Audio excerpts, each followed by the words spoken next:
This is the coast of Namibia in southwestern Africa, the very dry desert coast of the Namib Desert. You can see a cloud band butting up against the shore and some straight sand dunes in the lower left of the picture. Yeah, those are big red sand dunes that the astronauts say is one of the most beautiful sights that you can get when you're flying.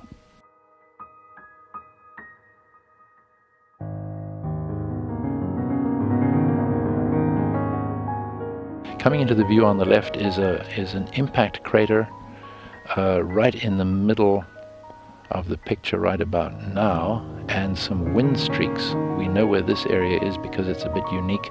We've got a major dune field coming into the picture on the left there, the Oriental Sand Sea, as it's called in French, and on the top is the Issawan Sand Sea.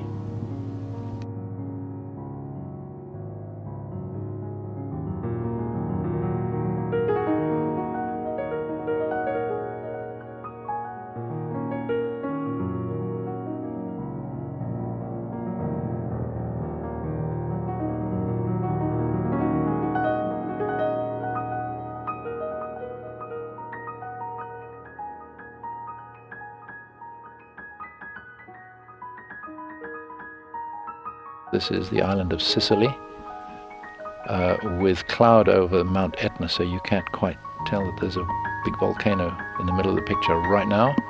And there's the toe of the boot of Italy coming into the picture from the left. See a good example of sun glint on the right with the sea reflecting the sun.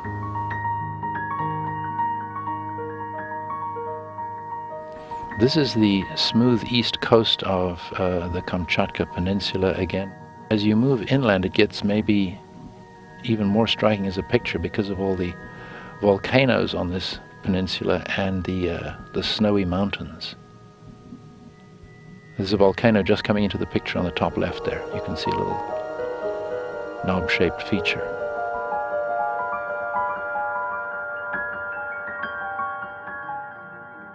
Here is a smaller finger of land in China sticking into the Pacific Ocean. In winter you can see all the snow lower left. This is called the Tsingtao Peninsula, we recognize it.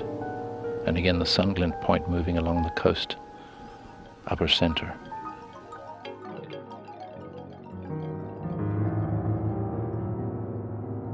In a very clear picture, Zagros Mountains with snow on them. In Iran, in the country of Iran.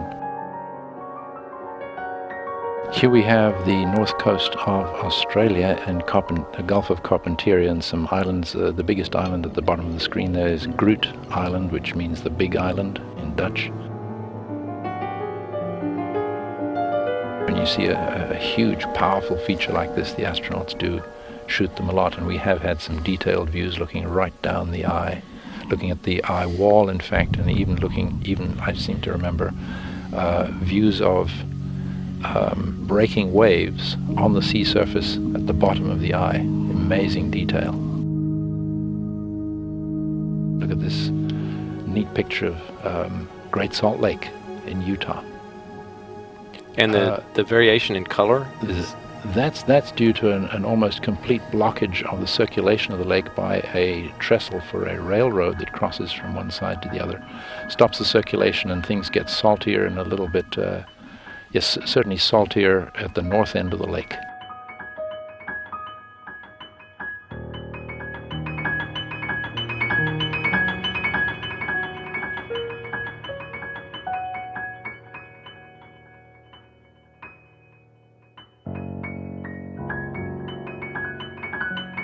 Here you see two circles coming into the top of the view now.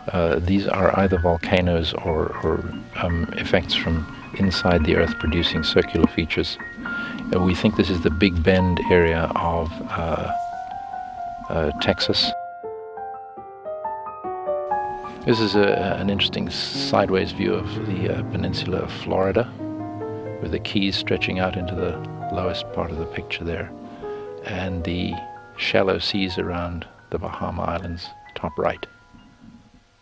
And Cuba coming into the picture, lower right. And this, I believe, is the coast of northern Chile in South America. It's a very straight coast, except for that strange headland out to the top right just disappearing.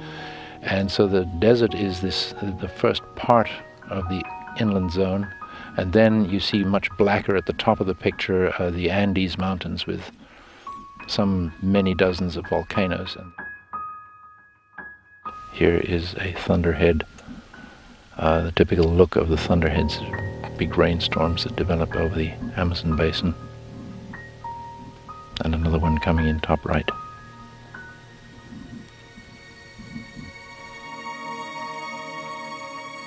Here's obviously a major river. There's an even bigger one coming into the picture on the right. That looks to me like it could well be the Amazon River, with one of its big tributaries on the left. And the flow would seem to be from the bottom of the picture to the top.